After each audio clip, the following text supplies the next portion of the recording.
What's kind of crazy, and this might be obvious to you or it might be like completely ridiculous to you, is that chronic disease is a completely new phenomenon.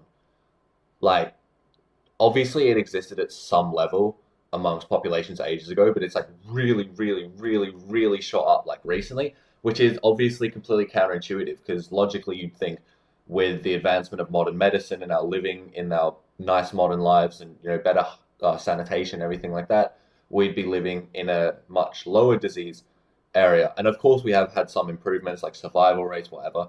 But interestingly, for chronic disease, it's actually gotten a lot worse. So we're going to look at why that is and what you can do to sort of reduce your risk. So let's get into it. So chronic disease, basically what it is, it's not infectious. It's like long duration. That's what chronic means, and it's non-communicable, meaning it can't be like in it. You can't pass it along to somebody else. So some examples: diabetes, cardiovascular disease, obesity, autoimmune disorders, depression, anxiety, some cancers, and Alzheimer's. So acute disease is something that infects you quickly and kills fast.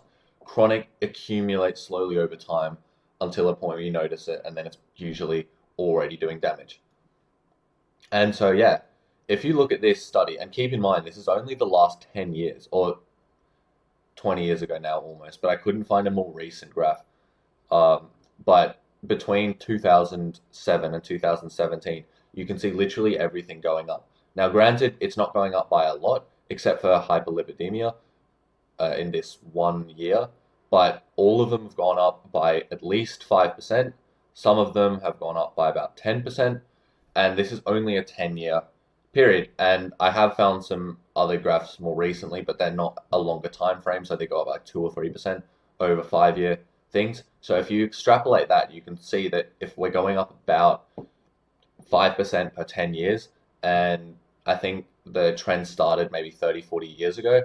So that does compound very quickly. And obviously, by the time, if you're my age or close to my age, I'm 20 almost watching this, by the time you're 60, if you extrapolate these trends upwards, your rate would be 20% higher, which is statistically significant, right?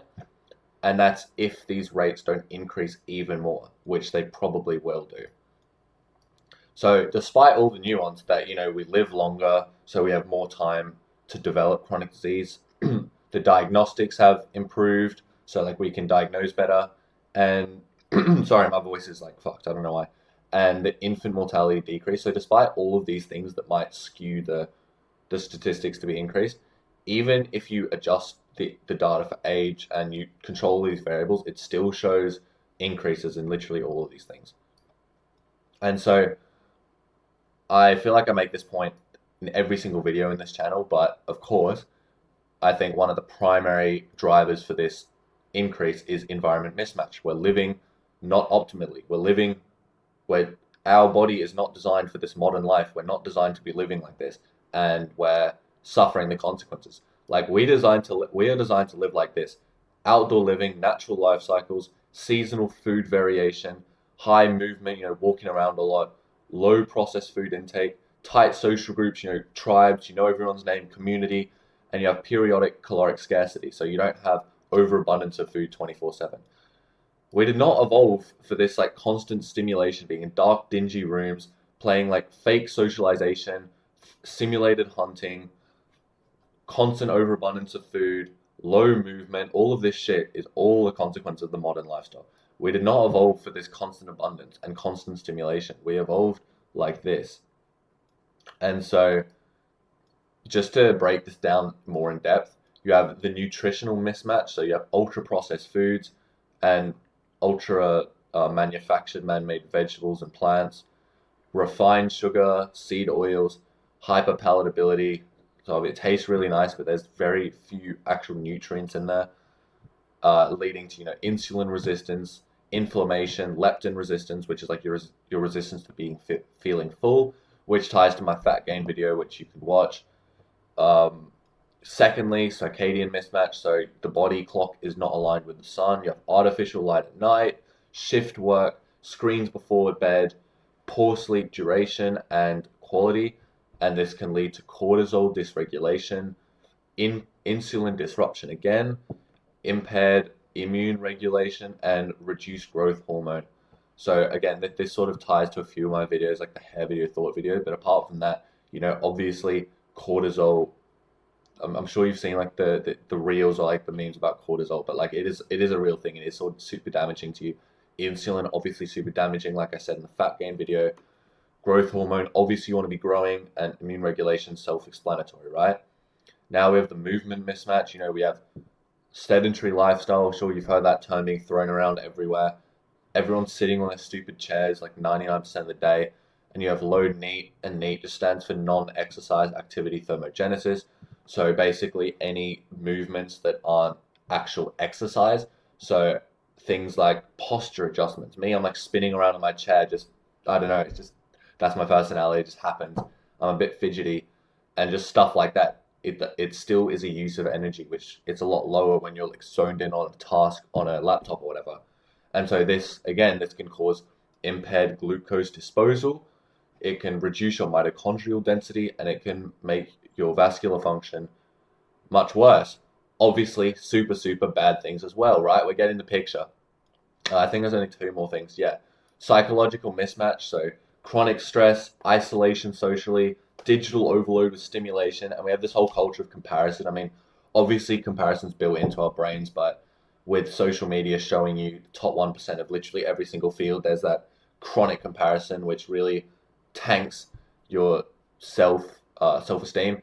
And so again, this can cause elevated cortisol, inflammation, again, immune system dysregulation, which obviously for chronic disease is super, super bad, which is why I've brought it up so many times, and anxiety and depression feedback loops. So, you feel more anxious, so you act more anxious, so people treat you like some sort of weirdo who's anxious. That reaffirms in your brain that you're anxious, so you act more anxious, and so on and so on. It spirals. And you can see even in this study of social isolation, the effect of perceived isolation in humans is very similar to non-human social species, which is things like increased tonic sympathetic tonus and hypopituitary axis activation. So basically, your nervous system is like chronically upregulated because you're feeling like you're threatened. You have decreased inflammatory control, immunity, sleep salubrity, which is like sleep quality, and expressions of genes regulating glucocorticoid responses. So basically, what this sentence at the end is saying is that it basically just contributes to higher rates of death and illness in older adults, and that's purely just socializing, let alone all of these other factors. And lastly, we have chemical and environment mismatch. So whether it's air pollution, microplastics, like even fucking water, it's so ridiculous to me. Like if you deep it, that in pretty much every country, you just pour water from your tap, and it's, at least for me in Sydney, Australia, we've got better water than a lot of places in the world. But even us, we've got microplastics in the water, we've got plastic piping, and we've got fluoride in the water for supposedly teeth health. But that's a topic for another time. Endocrine disruptors like the fluoride and other things, like in shampoos, in cleaning products, whatever, in clothing, organic pollutants. And obviously this causes hormone disruption, can cause oxidative stress, and can interfere with your thyroid. So that's a little bit about that. And so what all chronic disease shares is you have this chronic inflammation, insulin resistance, mitochondrial dysfunction, hormonal dysregulation, and autonomic imbalance. So, as in, most of them have at least some of these symptoms. Not every single one has every single one of these symptoms, right? But the logic is it's like different diagnoses, like, but it's the shared terrain. Like this thing of insulin resistance, it's another like negative feedback loop. You can pause this if you want to read this. And yeah, chronic inflammation could be caused by any number of these things, all of which are very common in our modern life. Coincidence? I think not. And obviously, I don't think anyone can say that our genes suddenly changed to make us more likely to get our chronic diseases. Because if you think about it logically, genes take hundreds, if not thousands of years to make significant differences. Whereas these chronic disease rates have happened super, super quickly. So you can't really just blame, oh yeah, I'm just predisposed to obesity. It just runs in the family. Yeah, why does it run in the family? I'm not saying that genetic predisposition doesn't exist, but it influences susceptibility, like I said down here.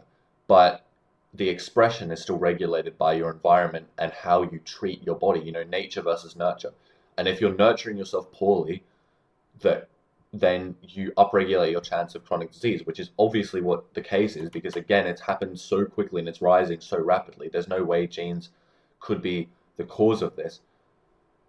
The environment has to be the primary driver. And if you look at modern medicine, obviously, I'm not one of those complete. I don't say no to all modern medicine. Of course, it's good for like infection if you have acute care, trauma, emergency intervention, whatever, right? But chronic disease often requires actual lifestyle correction, behavior change, system level shifts. But a lot of the time, at least in this regard, the medical industry will just be treating the symptoms, get people to, instead of actually change their lifestyle to potentially reverse or reduce their risk of these diseases, they instead just have to buy tablets every single week or every single month to suppress their symptoms, thereby generating customers to continually buy their subscription based treatments rather than to actually have something cure them. They just do these stupid like these symptom related treatments. So it obviously makes sense from a business point of view, but from an ethical point of view, it's pretty corrupt. And so you do a lot better if you're diagnosed with a chronic disease to actually make some lifestyle changes rather than just get yourself hooked on a medicine. And yeah, just lastly, the whole idea of modern convenience is just biologically harmful to us. Like the constant food, constant light, constant stimulation, constant comfort, where like we engineered survival, but we're not thriving.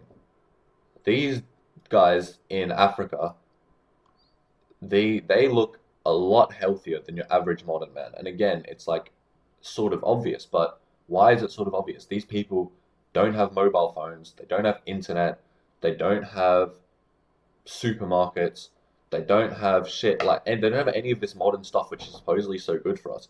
And yet they're probably healthier than 90, 95, 99% of Western civilization. They're going to outlive them and they're probably happier too.